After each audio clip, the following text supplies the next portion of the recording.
go through the rest of this. It's kind of interesting because I haven't taken a look at this in ages. And we go into PBR core properties and a whole bunch of other stuff. So I might actually segue, because I don't want to get too intense with you guys in terms of this introductory lecture.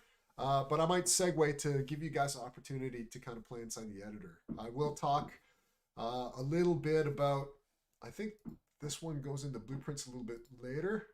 But, well, we'll see. We'll play it by ear. I just don't want to dig too deep in the beginning in terms of going through a lot of this stuff. But, you know, we'll, like I said, we'll play it by ear. So we talked a little bit about the static mesh editor. I want to talk a little bit about mesh in general. So basically, static mesh was a term coined by Unreal back when it was the UDK, and it sort of kind of proliferated in the industry and became a way of referring to just vertex data, just geometry, right? So that's basically what a static mesh is. And in that regard, I wanted to talk a little bit about the difference between FBX and OBJ, because that's sort of a really important consideration as well. Now, the OBJ is the other de facto standard for importing and exporting geometry assets. And it's been around, oh my God, since the 80s, I think, 90s maybe. And all it is vertex data. That's it. Vertex data with a material attached, right? So it's the simplest, cleanest way to get geometry assets back and forth. The reason why it's been around for so very long, it is by far the most robust 3D interchange file format ever. I've never had an OBJ go wrong. And there's no reason it should, because it's just vertex information, right? So the OBJ format is definitely around and can be used in any capacity for exchanging geometry. And again, the next one up from that is the FBX file format. Now, the FBX file format comes with all the geometry, but you can also bundle in cameras, lights, and animation. So it's got a little bit more versatility in terms of moving assets back and forth. Oh, there's new unreads. Nope. So you guys are in the year 2 chat. There you go. All right. So that's static mesh geometry, right? And you can see inside Unreal Editor, yeah, I'll talk a little bit about that. We got the static mesh editor. So if I come back into, let's say here, this is all default geometry, so I don't know how useful this will be, but let's give it a try. So I'll pop this open. And this is basically it. So you get this sort of mini editor, very much using the same framework that you get inside the Unreal Engine editor. So you got the same viewport framework and all that kind of stuff. And I like to turn the camera speed down because it does tend to be a bit crazy, right? And so not only can you sort of inspect your assets, but you can actually check out the materials that are attached to your asset. And when you double click on the material, you can jump right into the material editor, right? So that's our geometry editor, and I double clicked on the material and I got the material editor. The material editor gives us a little viewport display with the default sphere, and then the materials assigned to that sphere, right? So as well, inside the geometry editor, we can inspect things like what's going on in the UVs, right? So you can take a look at UV channel 0, UV channel 1, right? And see how this particular cube was mapped, right? You can show normals, you can turn on the pivot, etc., etc. So just as you would inside of Maya. It's just a nice convenient geometry viewer, right? So again, you can also notice that as I click on various different assets and they open up their own mini editors, they add as file tabs across the top. That's super handy, but can also get really crowded after a while. So let's close a few of these guys off. Oh, something I didn't cover last time as well. I talked a bit about the project settings and things that you can set project specific wise. There's also editor preferences. Now, there are a few different areas where you can set preferences, so this can get a little bit confusing. But the editor preferences deal strictly with that. How the editor will play back a level, how, what the user interface will look like, etc., etc. But generally, to be completely honest with you guys, I don't generally tend to mess with that until a little bit later on when I have specific things to do. The defaults are just fine. So I'm going to turn off editor preferences. Project settings we've already sort of set up. So now we've just got our overall editor and our geometry and our material editors open, right? So, oh yeah, there's a few things I wanted to mention with each of these editors as well. Is that, again, they're structured around the concept of everything inside of Unreal being a container, right? So in here, the material editor is probably the best way to look at it, because in here we have got a container for the material nodes that execute a process or a shader on our geometry asset. And again, I think there's a way of previewing, it sets the preview mesh based on the current content browser selection, right? So here I can change that preview geometry to the cube that I currently have selected, or, you know, if you want a more objective view, you can set it to a plane, etc., or just the default sphere, right? So we have a details panel, just like we do inside the Unreal Engine editor, and some parameter defaults. There's nothing here at the moment, right? And same with the geometry editor, we have a details panel. Because we can't add anything to this geometry, we don't have any other creation panels available to us, but we have an area, again, where we can inspect everything that goes into this piece of geometry. So that's that. Mesh guidelines. Do not model small details. Constantly check your triangle count. You can display millions of triangles in UE4. It just takes some planning. Well, this is a light touch slide. There's actually quite a few things to talk about in terms of geometry, right? So for example, we did have a really brief discussion on poly count versus overall polygon distribution and how it affects your frames per second. So yeah, I'm just thinking about telling you the default rule. I'm just thinking it through to make sure it's not misleading. But the best general guideline in terms of modeling, I mean, you got to have a rough poly count in mind to shoot for. Without any specifics, it's difficult to narrow it down. But the best guideline is to make sure when you do model, and you model in quads, that you try to make as evenly spaced quads, as close to evenly spaced quads as you can. Obviously, there are going to be exceptions. So when you go up a character geometry and you get to the face, the quads will be a lot smaller to handle the detail of the face. But I think maybe I might be able to give you a real quick, let's take a look at, see what happens when I just type in character model. I just want a wireframe that I can talk about, and then I can walk you guys through. Let's see if we can get a wireframe. And I'll point out what I'm talking about in terms of what to sort of shoot for. I mean, there's quite a few really kind of good examples. Not necessarily in character shape and that kind of thing, but just in quad distribution.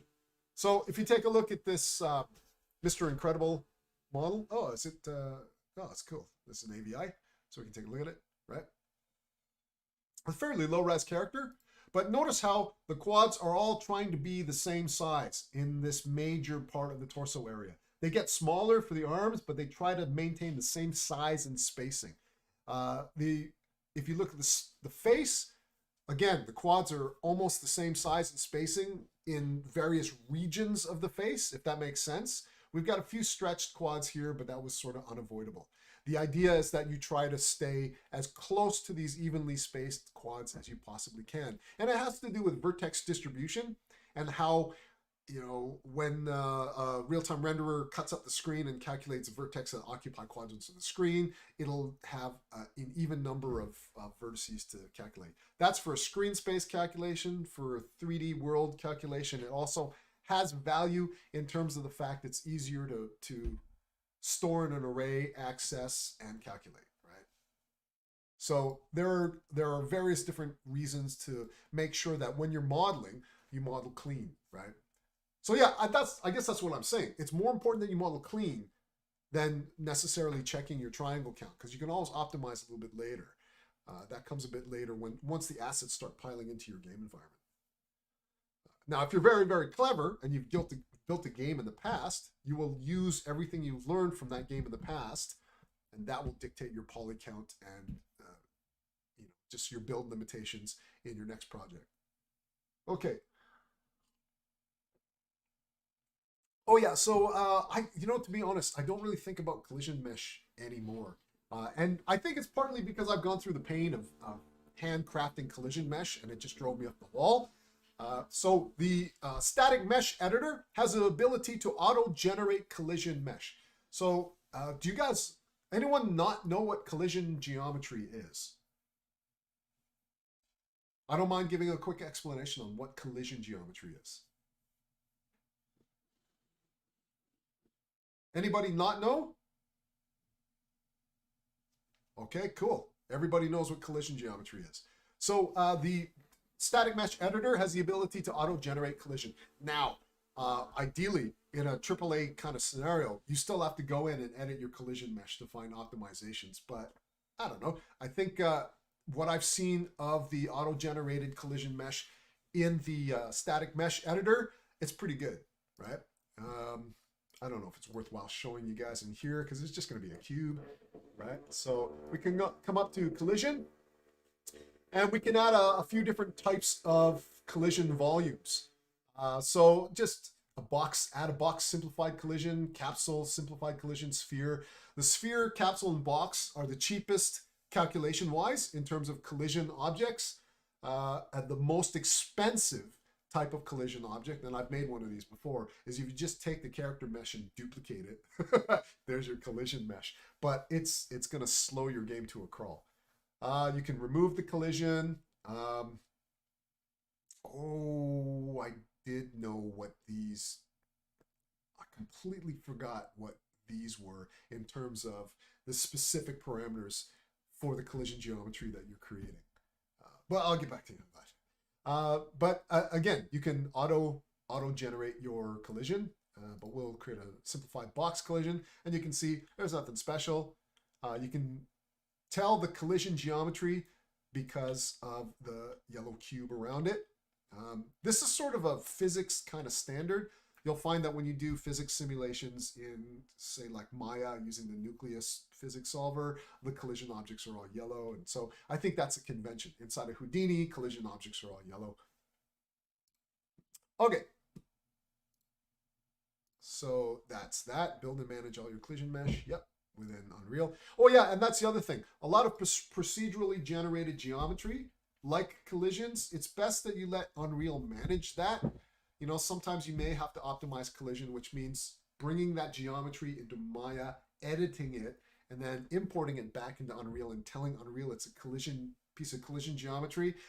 That can get quite messy because you don't know exactly what data has attached itself to your collision geometry on the journey to Maya and back again. So it's best to just let Unreal Engine manage it, right?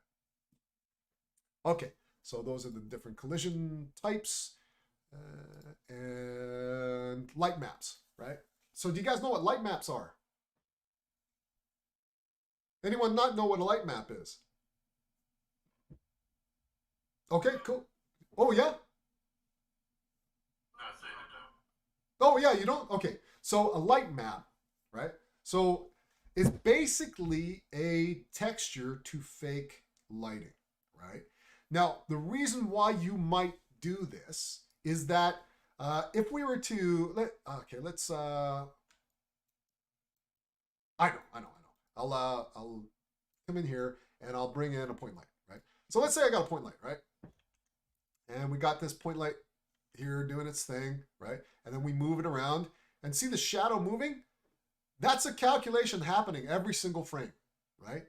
It's calculating, and then drawing that shadow. And it's finding, as it's casting rays, it's finding all these points of intersection, right? That's a lot of calculations as it attempts to draw that shadow, right? Now, let's say we have a situation where we're over here and see the shadow on the stairs, right? Now, we have the choice of calculating all the light rays, like on frame 1, every single light ray, every single vertex, find the intersection point, and then do the shadow calculation. Next frame, every single ray, every single vertex point, find that intersection point, draw that shadow, right? That eats up a lot of time. But what if this light is not moving?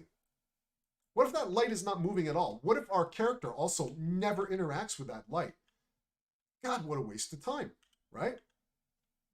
So what if we put that in the texture for the ground? Because the texture calculates cheap as chips compared to lighting, right? The audience will never know, right? All you got to do is paint that brightness here, paint that darkness there. As long as the light's never going to move and the character's never going to interact with that light, why not? So that's essentially what a light map is.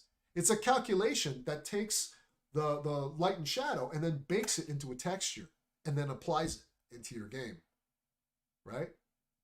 And this is how you get these beautiful lighting effects in these AAA games that look like they're calculated by global illumination and it just looks fantastic, but you're still running at 60 frames a second.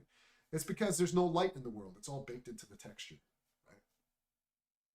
Does that answer your guys' question? One of those things I wanted to show you is how to manually bake a light map inside of Maya, because you can do that. But I'm questioning on whether or not that's, I think it's relevant, you know, but it might not be so much anymore because a lot of auto-generated light maps are really phenomenally good, right? Now, it's also dependent on whether or not you have a properly UV unwrapped object, right? So if you don't know what UV unwrapping is, I will give you guys a separate talk on that. Anybody not know what UV unwrapping or texture coordinates are?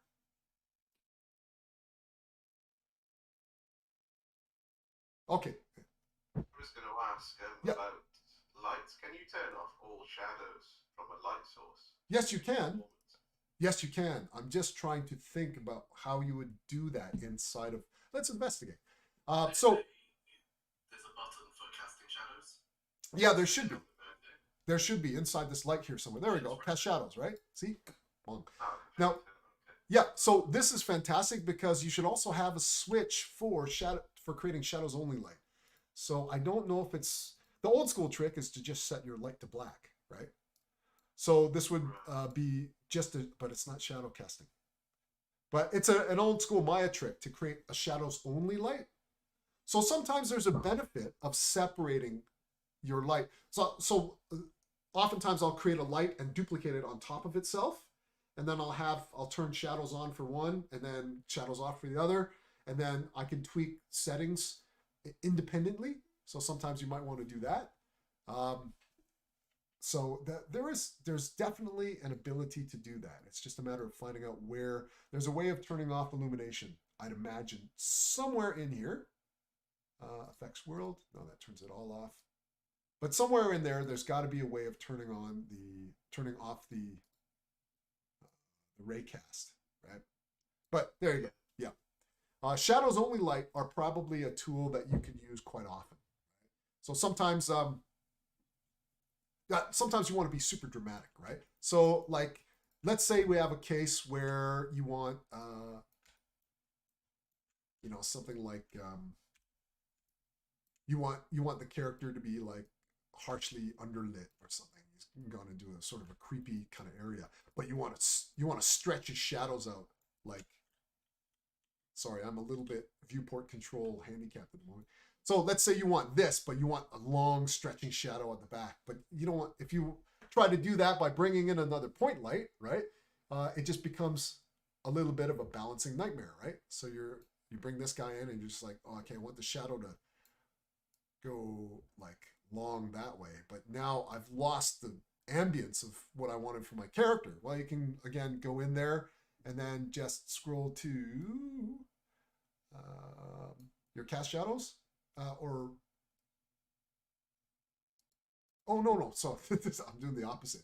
I don't know where to turn off the illumination, but the idea being is if you had one sort of here, let's do that actually. Let's come in here and let's maybe turn off the shadows on this, and then we've got the shadow cast we want, but perhaps not the lighting that I was talking about. Anyway, you get the idea.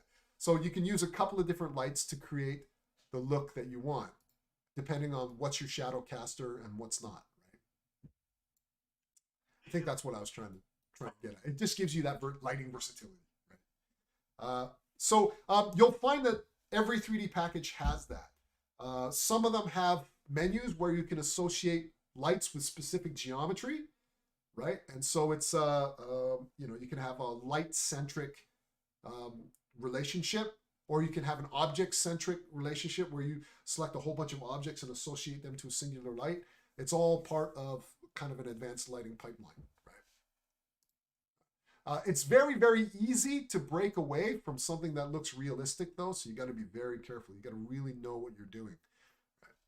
Right? Okay, so that's that. I don't mind segueing on that because it's important to talk a little bit about your philosophies when approaching lighting. Textures.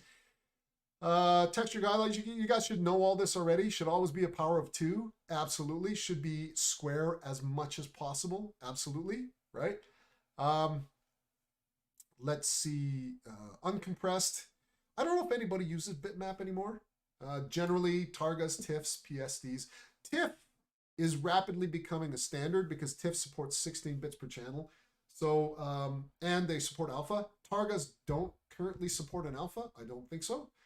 And so the TIFF 16 is really popular because you can move an asset from Unreal Engine to Nuke and make it part of a visual effects pipeline. So as projects become, I guess, more converged, and you have a lot of television productions using Unreal, or like game studios are cooking their stuff out for television broadcast, you'll see a lot of the film industry file format standards start to kind of infect the games industry and vice versa. So I would recommend for uncompressed TIFF, PSD, EXRs, right? Compressed, I'm surprised HDR is there. I thought an HDR was an uncompressed file format, but apparently not. So PNG is better than JPEG in terms of its compression algorithm. So I try to migrate everything over to PNG, but JPEG is more widespread because of its legacy, right?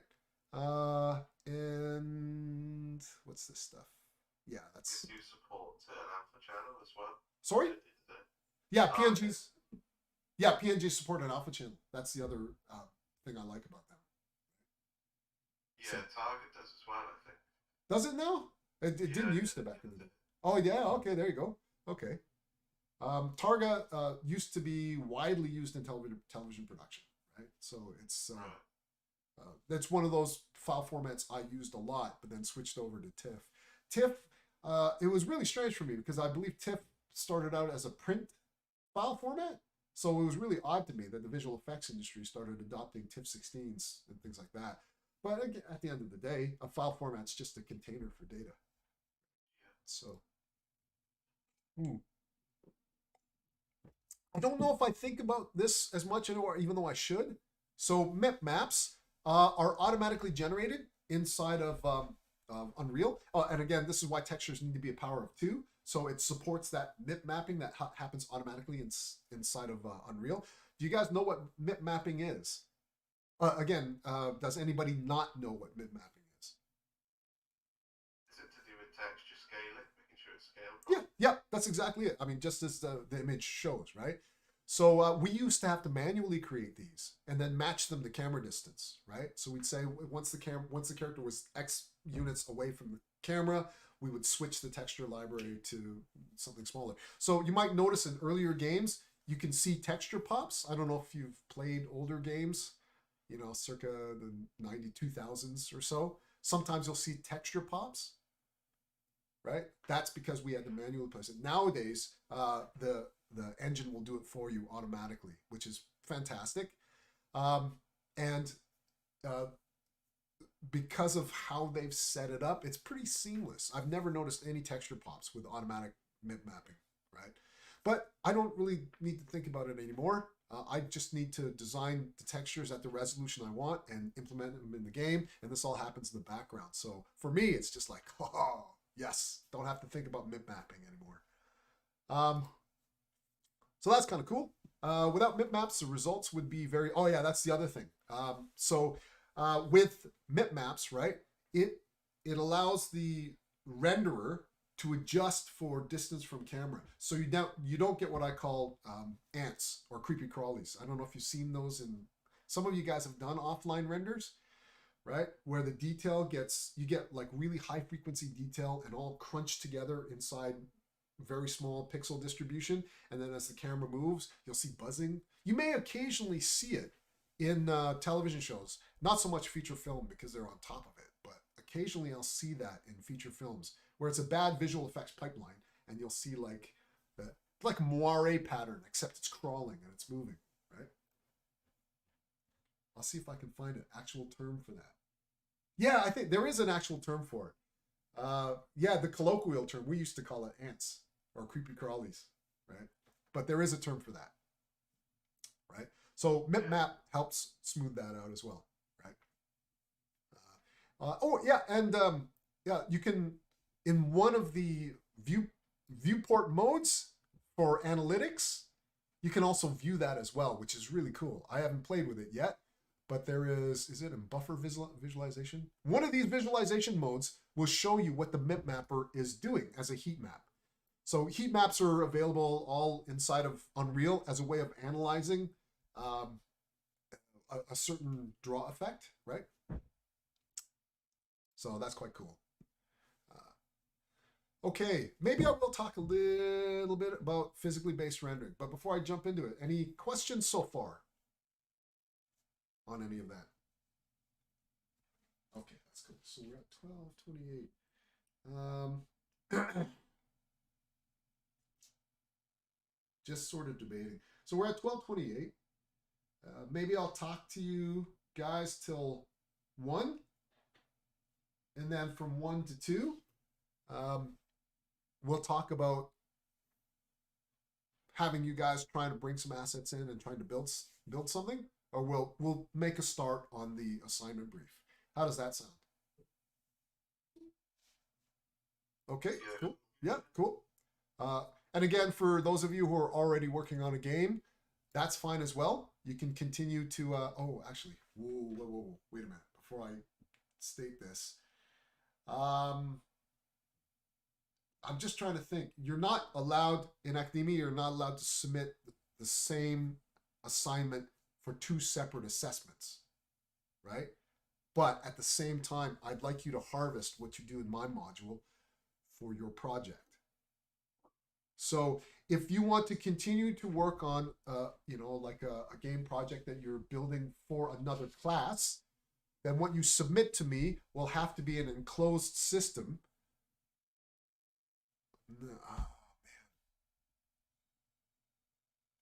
Oh, man. Geez. Yeah, but then you'd also be submitting all of that for another module, right? I want to make it so that you guys can continue to work on your game in my class. Perhaps if you work on a sort of a camera system or just a character animation system, just submit that to me, and then I'll mention it to Rich that, look, I'm assessing just this portion of it. Yeah, we might be able to, because I'd like you guys to put your effort to one big project, right? That way you can see all the connecting dots when you put it all together. For the rest of you guys, if you haven't even started, right, then you can just create something for me in class and we'll work on it together, and then, hopefully relatively small in scope. I'm not concerned about quantity. I'm concerned about just what you understand in terms of the principles and how you execute it, and then you can submit that as well. If you're in a group, I discussed that briefly. You can submit as a group, and then if you have anything individual you want to call out, you can label that in F-Track with your name, and then I'll take a look and mark that separately as well. Okay. It sounds complicated, but I want to be able to have you guys work on a larger project together and leave me to sort out marking you guys individually, right? That's more important to me. So, okay, physically based rendering is a method of shading and rendering that provides a more accurate representation of how light interacts with surfaces. It can be referred to as physically based rendering or physically based shading. Now, the interesting thing about it is that This was driven by an artist's creation paradigm that says we need to get away from, as much as possible, the CG-ness of everything that we're doing. My case in point, if I bring in a spotlight, right, or a point light rather, if I bring in this point light does not exist in the real world, does it? It doesn't. You can't go to B&Q and buy point light, right?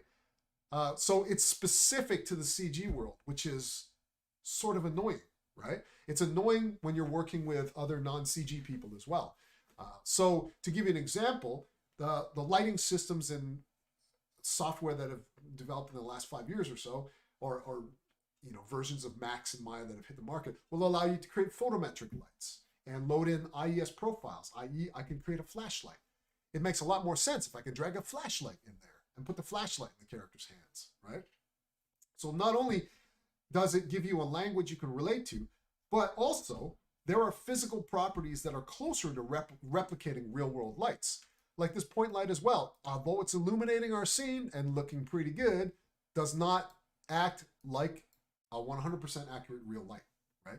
So there's been this huge move, not just in rendering, but in other areas of the CG world. There's been a move towards, okay, let's bring the CG world closer to the real world. If you look at Marvelous Designer, some of you guys may have heard of Marvelous Designer. It's a cloth simulation package, but it's built around fashion design.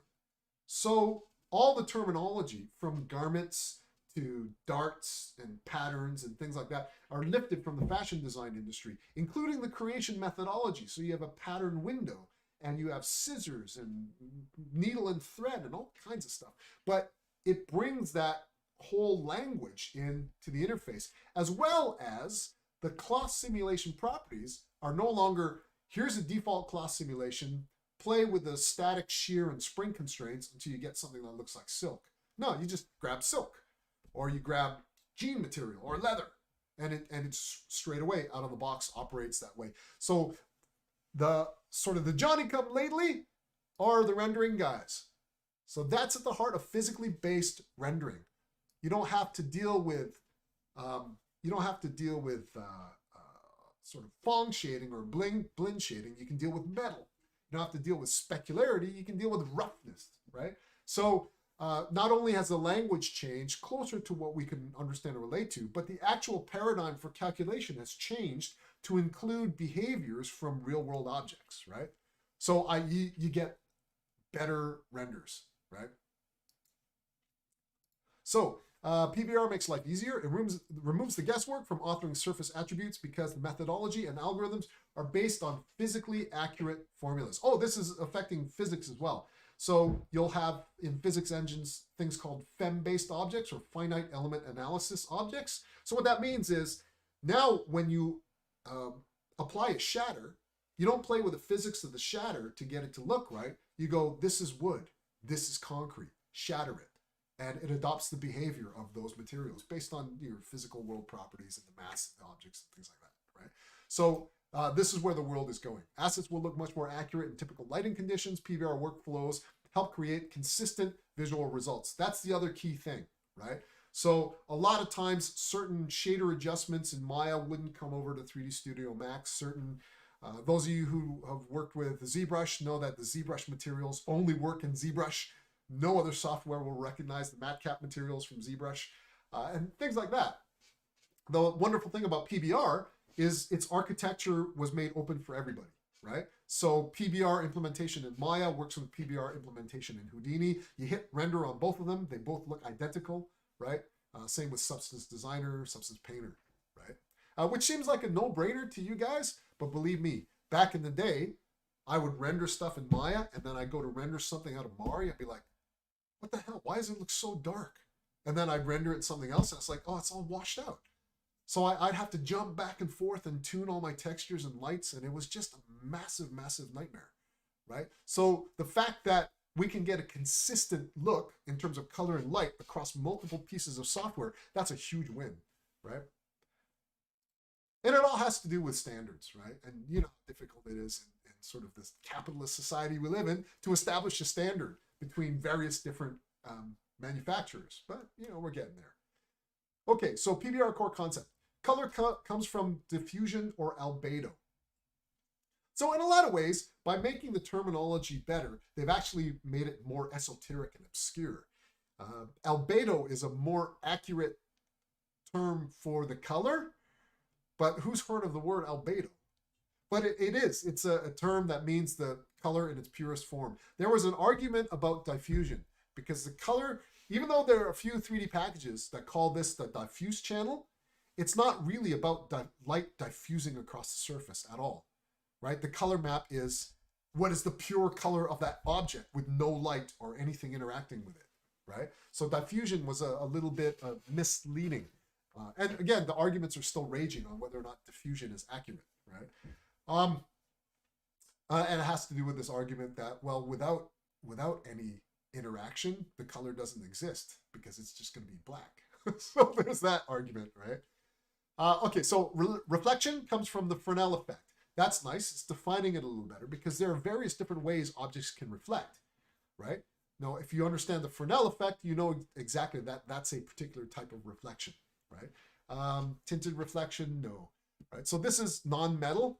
So we have the ability to work with non-metals and metals, dielectrics and insulators versus conductors, which again is a little bit more scientific, but it's much better than what we had before in terms of CG terminology, right? As well as the fact that the sort of the reactive properties of the dielectrics and the conductor have been rebuilt into the shader to sort of best mimic that material surface, right? Color comes from tinted reflection. Reflection is still subject to Fresnel effect. Yeah, okay. So that's that. Common PBR usage. So again, the PBR shader was quickly adopted by everybody. And so now we've got this sort of base material inside of Unreal. That's got a base color, a metallic. The specular has also been included with the roughness because they are slightly different, and I'll talk a little bit about that. There's emissive color, and not much has changed, really, in terms of the material properties. Base color values are often too dark or too bright. Balance these as best as possible. We'll talk about why base color is too dark or too bright in just a second. Use metallic as a Boolean. We won't talk about that. Not really necessary with roughness. Preset values are from 0 to 1. Yeah, so roughness can be used instead of specular, but you can use specular in certain instances. Specular is actually a cheaper calculation. Do you know actually what specularity is in its purest form? It's like a white highlight right here. Do you know what that specularity is in its purest form? What it's supposed to be? Anybody hazard a guess? It's a reflection. It's supposed to be a reflection, right? But if I were to calculate a sky reflection in there, the computational cost would be off the charts, right? So specularity is actually a cheat. It's just white, right? But really, it's a reflective property, right? So, and try this as an experiment. Like I remember doing this with a human character, right? Where I did a specular map for the human character. And then I was like, you know what? I'm going to drag the specular map into the reflective channel. I did that, rendered a hell of a lot slower, but my God, it suddenly looked far more photoreal, right? So it's interesting, you know, play around with your specular and your reflection just as an experiment to see what the difference is between the two, right? Okay, so the material editor, I'm not going to go through the structure of that because we're going to be building materials a little bit later on, and we'll talk through that. Material instances allow for variations on materials to be created by altering author-specified parameters within the parent master material. The system also allows C++ or Blueprint to access materials at runtime and alter their appearance. Now, this is where I talk a little bit more about instances, because I think in the material setup is probably the most common place where you'll use and see instances quite a bit. So basically, as a reminder, an instance is not a direct copy of the original. It's sort of a lighter version that references the original. It's like a shadow copy, right? And the beauty of an instance is that it's still connected to the original, and therefore it's not calculating things that the original has already calculated over and over again, right? So it's basically reusing data in a nutshell, right? So the instance allows you to use everything from the parent material, but also add stuff to it. Now, the interesting thing about an instance, though, is you can take, let's say we have the original parent material as metal, right? And then we create an instance of the metal, right? And then we want to create chrome from it. But if we want some of the adjustments from the parent, we can do something called promoting a variable. That means you take a variable from the original metal and you promote it so that variable also appears on the chrome instance. And now I have a slider I can adjust, right? So you can say, look, there are some base properties in metal that I don't want to alter, except in this one case on this chrome material. Maybe I want to, I don't know, play with the shininess. So can I access the shininess in the parent material? Well, only if the parent material promotes that that switch or that dial, so it becomes available in the instance. You'll probably see a little bit more when we start to create those. Substance Designer does that all the time in terms of when you're, some of you guys play with Substance Designer? Yeah, I know I walked you guys, I think I walked you guys through a little bit of it. Yeah, so that has that, because inside of Substance Designer, you're essentially building the parent material anyway, and you're exposing all the sort of the sliders and dials and switches that you want to give the user access to, right? Okay, so that's material instances and lighting approaches.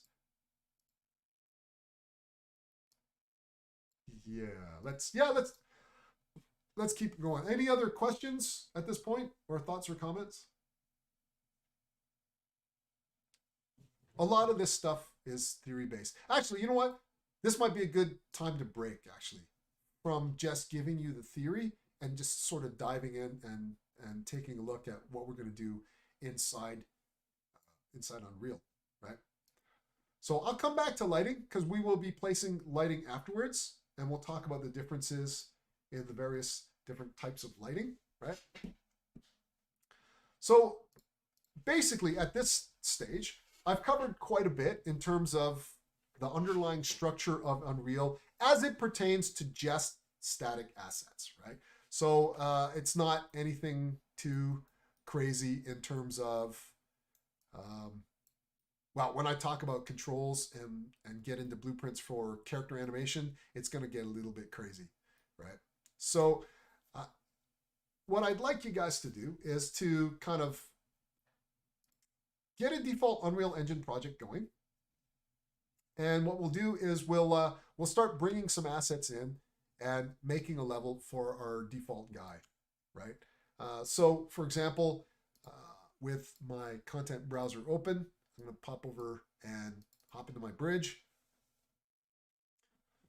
And there's no real visual objective here. Just use your imagination. You know, we'll probably call this particular level just a test level where you try out a few different things. So if you're vibing on sci-fi or fantasy, you know, head into Bridge and look for the appropriate. Actually, in Bridge, I don't think you'll find sci-fi stuff per se. It's geared more towards the natural world, but you can bring a few things on. I think they've got a medieval village in there as well as a few other things, right? So, oh, let me catch up on my messages here. Download later.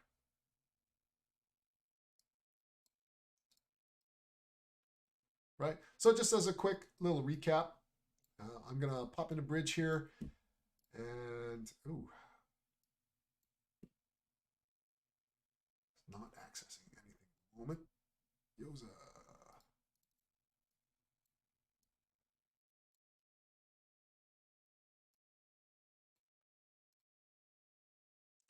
See if I go to the Burnt Forest collection.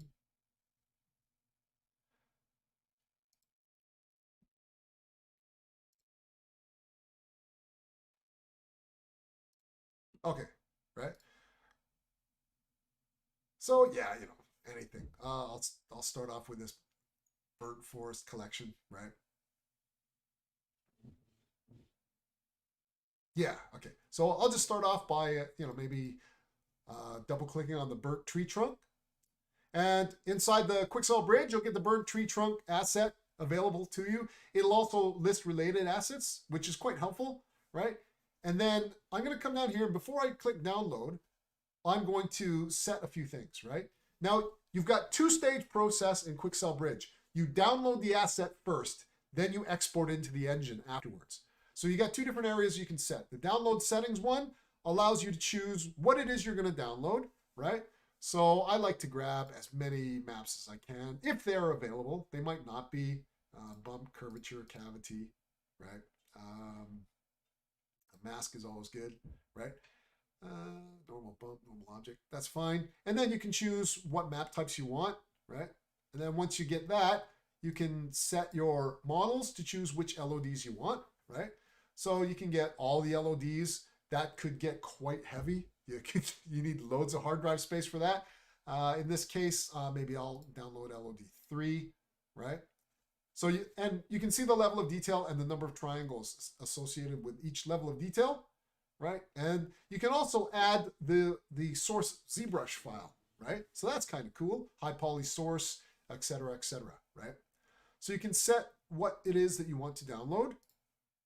You can also set the download location, which I thought was going to be there, but it's probably up in here, which will allow you to specify where that asset's going to go. Oh no, it just does that. Where is my directory for that? It might be in the... It's one of those things that you set up initially when you install Bridge. You tell, might be in the account settings. You tell Quicksell's Bridge exactly where to put all downloaded assets. So I have an external drive that's got a global asset library with environments and things like that. And that's where the download goes to. The second one is more relevant to what we want to talk about today, is you can choose what your export target is. So if I'm using these Quicksell assets in Maya, I can send it to my Maya projects. But in this case, I'm going to Unreal Engine, and I just need to choose which project I'm going to. So I'm putting this in the third person lecture project, select the folder for the project, right? And then when I go back, I can hit download. It's grabbing that asset and it's putting it in my global downloads folder.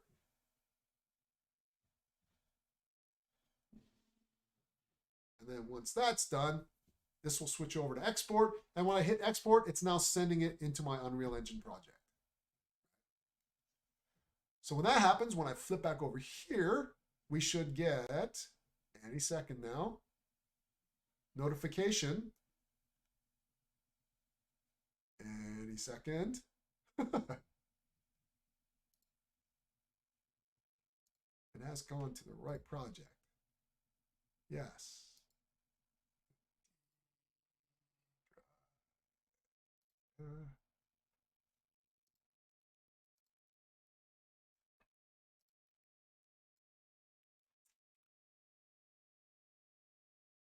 Geometry.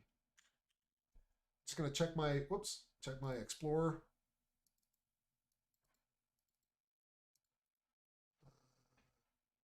That's show Explorer. Come back over here.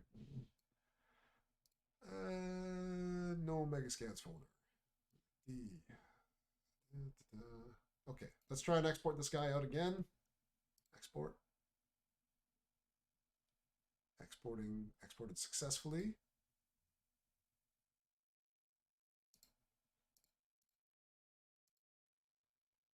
Okay, it's not coming through. So basically what should happen is it should create a Megascans folder for you with those assets inside there. Let me see if I've got the Megascans fold plugin is up there. That's weird. Okay. Make sure it's going right into that content folder. So export settings. Delete this. Delete this came.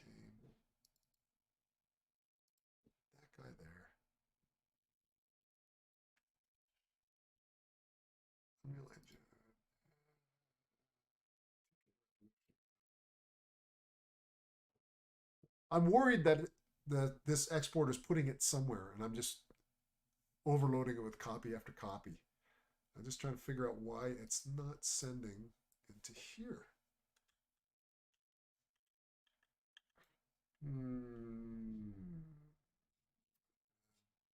This is most definitely the project.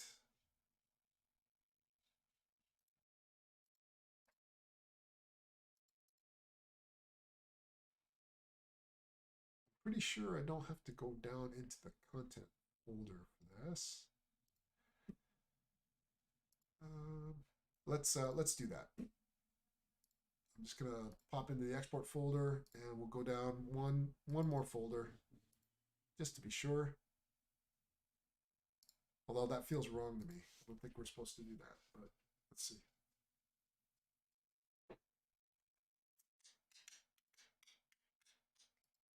Oh, here we go. Do you want to import this asset? Yes, to all. Perhaps I had a floating window somewhere. I think I might have had a floating window and I didn't realize it. Okay, so yes to all.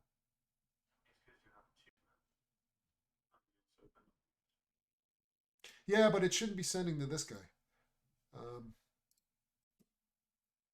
Because it's a completely different project trunk. So it should be okay.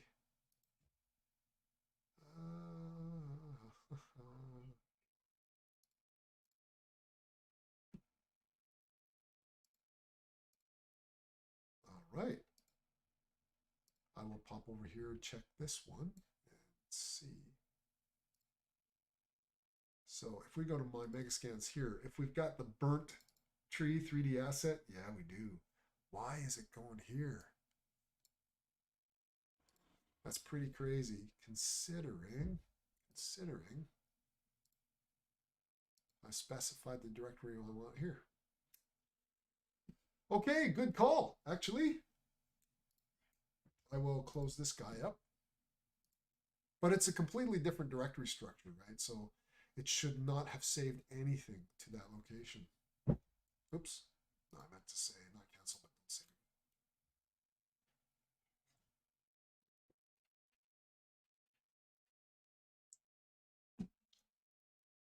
It's possible, actually, that the original default project was set to the other one that I had opened.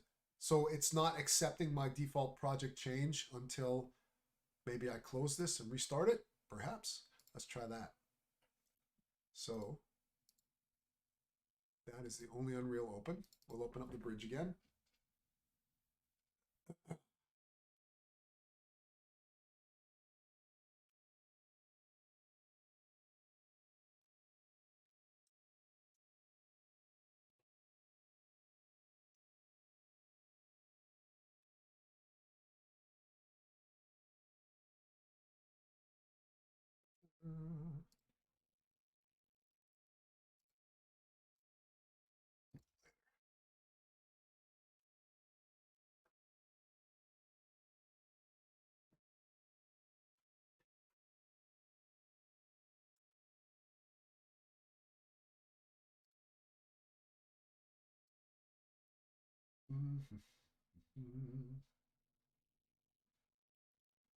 Wow, it's taking a long time to load up.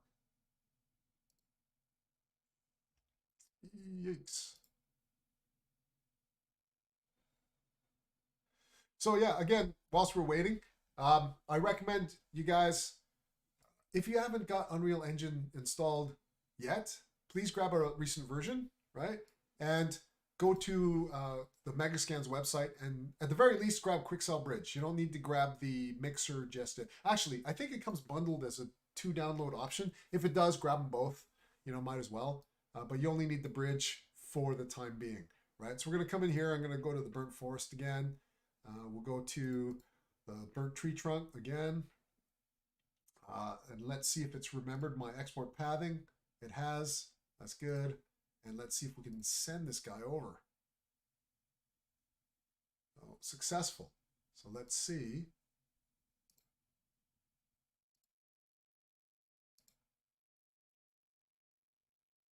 Nope. I have a sneaky suspicion it's putting everything into the old project definition that I had here before. So it's ignoring that I've reset the export settings. So that's unfortunate. That's a bit of a bug.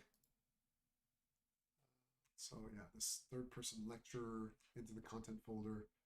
Yeah, that's not happening.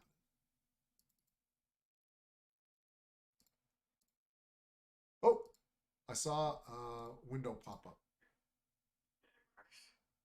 Did it? Let's see. Oh yeah, it's a crash. Ah, crash. Okay, that's cool. Ah, a process must have been running in the background because it was closed and I got an error message for the other project. Yeah, having one of those tech days, guys. Okay, so I tried again simply because the other one crashed, right? So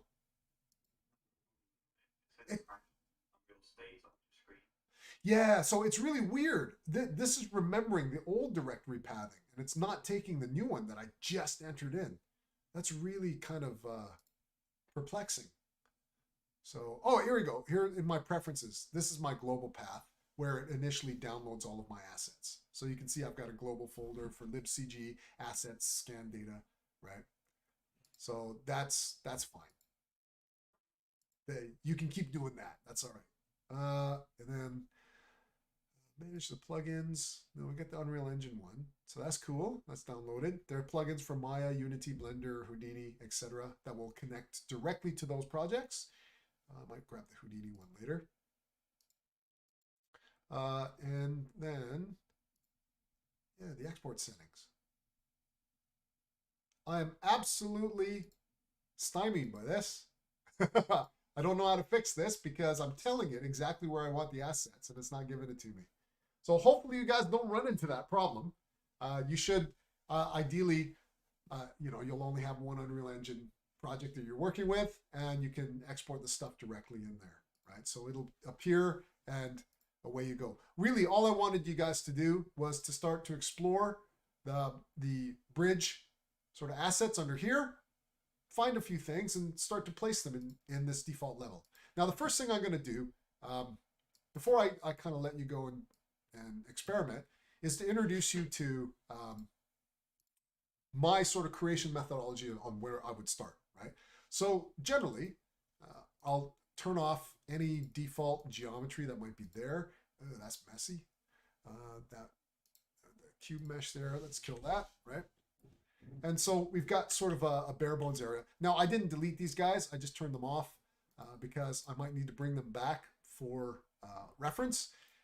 But let's come in here and create a base landscape on which to build our world. I always like to start with a landscape. And I changed this philosophy around about my late 20s, I think, early 30s, because I started to think, well, a lot of the levels that I've seen other artists build look very rectilinear, look very CG, right? And I found that once I started with a terrain, I would get much more realistic looking environments. And thankfully, I wasn't the only one in the industry at the time that thought we should really start with a landscape. I mean, that's basically what we're dealing with if we're trying to replicate the real world. So the landscape tool became really, really popular. Terrain tools started to appear all over the place as a wonderful way to sort of start. So inside here, under the viewport, Unreal Engine has these various different modes. So up until now, we have been working in the editor mode that's called select, but it's basically the functional editor, right? You can select stuff, you can add stuff, and et cetera, right? You can see we've got a bunch of other modes. These are sort of like, I don't know, different ways the editor kind of interact with the environment, right? So we can switch to a landscape mode, which will allow us to create a landscape. There's a mode for foliage, right, where we can paint foliage. There's one for mesh paint, where we can do a lot of vertex painting and things like that. They're kind of like mini editors or versions of the editor, right? So here we're in the landscape mode, and this allows us to create a landscape. And I'm just going to do a really quick and dirty, very basic, right? So this will give us the ground terrain to surround our world with, right? Now, there's not much you need to do here. This is just the initial setup stage of the landscape tool that asks you for things like the location, scale, etc., the section sizes. You can leave all of that stuff. It's one of those things that we will kind of get to know as we deal with specific areas. You can't arbitrarily put resolution in because you don't know where your camera is going to be set up or what your audience is going to be looking at. So you can leave that for default. The one thing I like to click is fill the world, right? So what that does is it extends the landscape grid ad infinitum, right? Now, how Unreal manages this is it's got this wonderful underlying technology that I was really surprised by when I saw it at GDC years ago. But it's tessellation on the fly, right? So it creates geometry and tessellates it as you fly your camera closer to or further away from it, right? And it's just a brilliant piece of tech, right? So that's all said and good. Now we actually create our landscape. So when you hit the create button, it goes off, it calculates based on the parameters we've given it, and it'll create a couple of different gizmos here for our landscape, right? It's very simple, right? Have, whilst it's calculating, have any of you guys played with the landscape tools? Yeah, they're pretty cool. The first serious work I did with landscape tools was in CryEngine, which was really, really cool, right? So now you can see we've got what looks like a brush tool, and we've got a brand new sort of set of menu options up in our viewport, right? So if you've used any kind of sculpting program like ZBrush or Mudbox or anything like that, they're very, very basic. If you've never used a sculpting package before, and this is your first one, the tools are very, very simple and quite intuitive, right? So the first thing I'm going to do is I'm going to change the radius of my brush here. One question for you guys. I can't remember the hotkeys for radius and strength of the brush tool. Any of you guys remember? Can't remember what they are. It's one of the sort of downsides of jumping between various different pieces of software. Oh well, I'll show you what this does. So we've just got a sculpting brush, and you literally go in and you can sculpt your own landscape. Now this looks really sort of bad because it's just using that smooth circular kind of fall off, right? So let's do something a little bit more interesting. So I'm going to come over into my sculpting tools here, and then I'm going to go to where I have my brush, and you can see that the brush is set to circle, right? Well, you can also choose an alpha, right? So the alpha allows you to load in a texture here to shape the brush. So this is probably where you'll have a lot of fun. So the alpha is just a black and white square texture of any pattern, right? I'm hoping one day they will support the ABR file format of Photoshop brushes. That would be fantastic. You can just dump your Photoshop brushes in here. But we got this checkerboard pattern. And you might think that the checkerboard pattern doesn't amount to much, but you can actually create some very, very interesting looks with it. Actually, it might be too low res to really make this effective. But you can see that the grid pattern reacts by rotating as you paint, right? So you can, sort of really quickly get in there. Oops, that's a bit too small. Oh, and that's a bit too big. But you can adjust things like the strength of it, right? So it doesn't have to be too harsh, right? I'm not too concerned about what my brush looks like when I'm blocking stuff out, right? Because I'm just looking for volume, weight, silhouette, right? And you can really quickly you can see from a distance, it doesn't look like you're using a grid. It just looks like, just noise, right? Default noise. So I might maybe increase that strength a little bit, come back around here.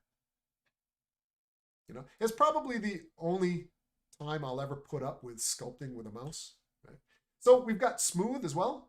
And again, you can adjust the radius of this guy. It's too big. You can go through and you can smooth out. Like over here, I think I went too intense, and I can just go in and smooth this out, and so on and so forth.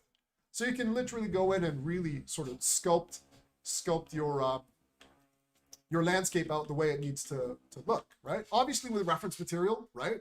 Because we always have reference material open on a second monitor. So we'll have a mountain range and things like that we're trying to replicate. Now, you can flatten things and make a deliberate ramp. And they basically do what they say.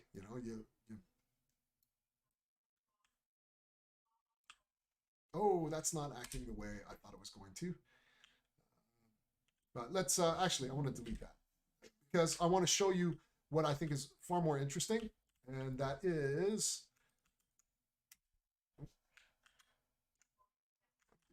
landscape editing, add ramp.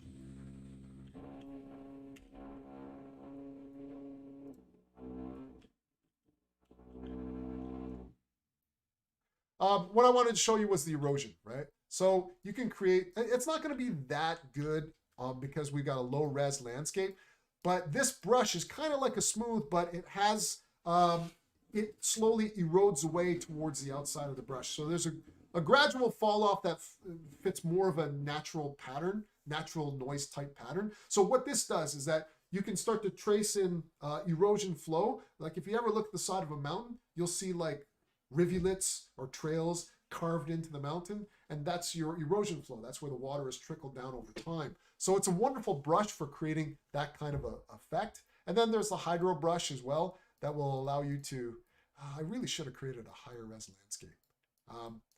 But again, this sort of digs in like a rushing river. So it's a little bit more of a pronounced effect.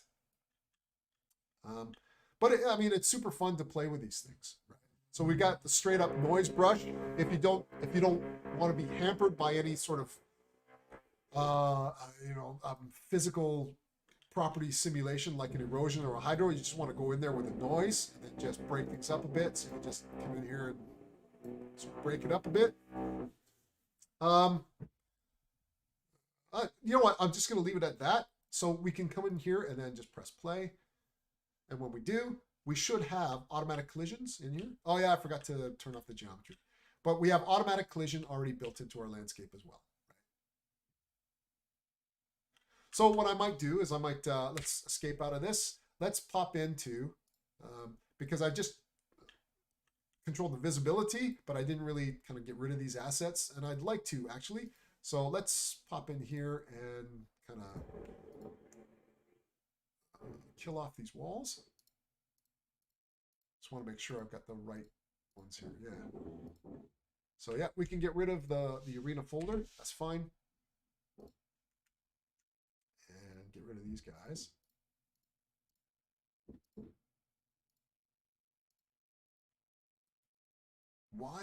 What? Why am I grayed out here?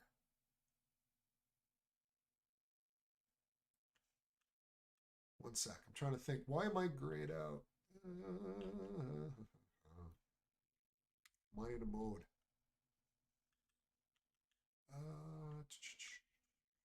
Oh yeah, I'm in the, yeah, sorry, I'm in the wrong mode. My apologies, guys. There we go. But of course. Okay, so that looks cool to me.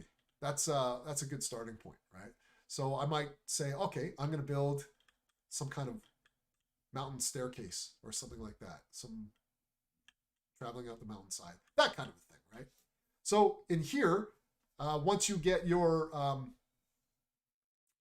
assets brought in from Megascans, you can start populating the mountain trail, right? So actually, now that I'm talking this through, I think I'm going to do that. I'm going to turn this into just a regular mountain trail, just because I want to bring in some Megascans and just build a nice foresty looking area. No rhyme or reason to, just because I want to dive in and practice with vegetation and things like that. And you guys are welcome to come along for the journey, creating a mountain path or a forest path. And the sort of the next couple of sessions, we'll dive in there and just create some good looking art, right? So puts us at 1:15. So I'm gonna let you guys go to it. How does that sound? And then I'll check back in, say 10 to 2, and then you guys can show me what you've been cooking up. Yeah. Any other questions, thoughts, concerns? With the paint stuff. Yeah. Is there a way to like put actual materials in like? Yes, there are. I don't want to cover the landscape material today. Yeah, I could, but I want to leave that because it's a little bit complicated to set up, but it's super fun because what you can do is you can take 2 or 3 different materials and blend them together on your landscape, right?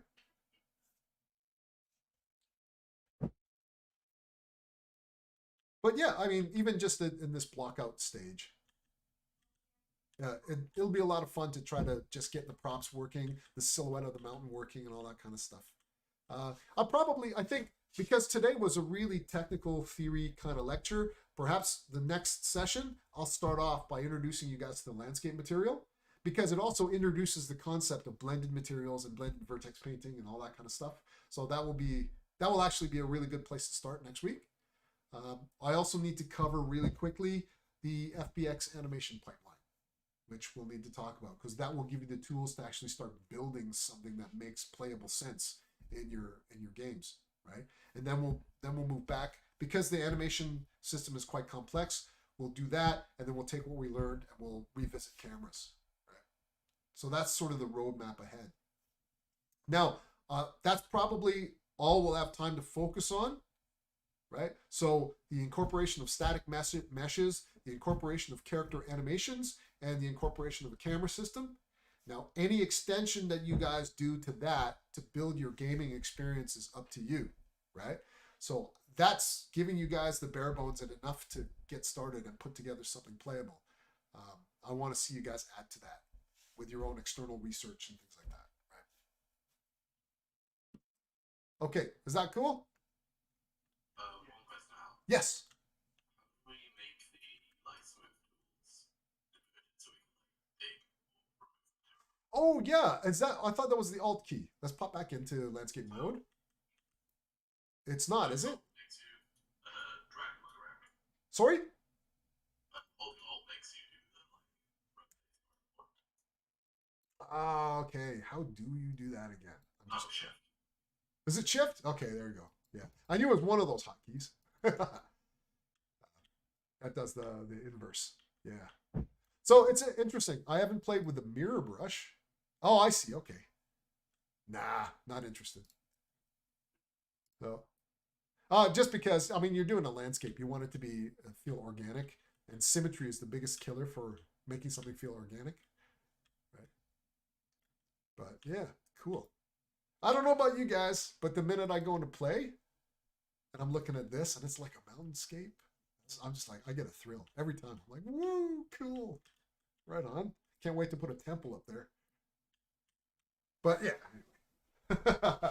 That's why we do what we do, right? It's just that thrill of just getting in there and going, oh yeah, I can't wait to see how this turns out. There you go. Now you can see the procedural collision has loads of issues with it, right? So it's not that comfortable running around on this landscape. So there's actually a trick, right? You go through with a flattened brush and you make walkable areas, but you do it in a manner that it still looks like organic rock.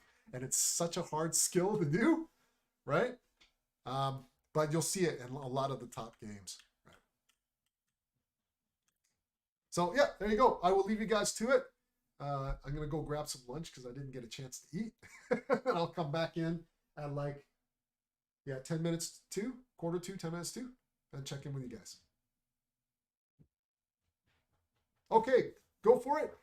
Build something cool, at least get something going, and then show me when I check in next.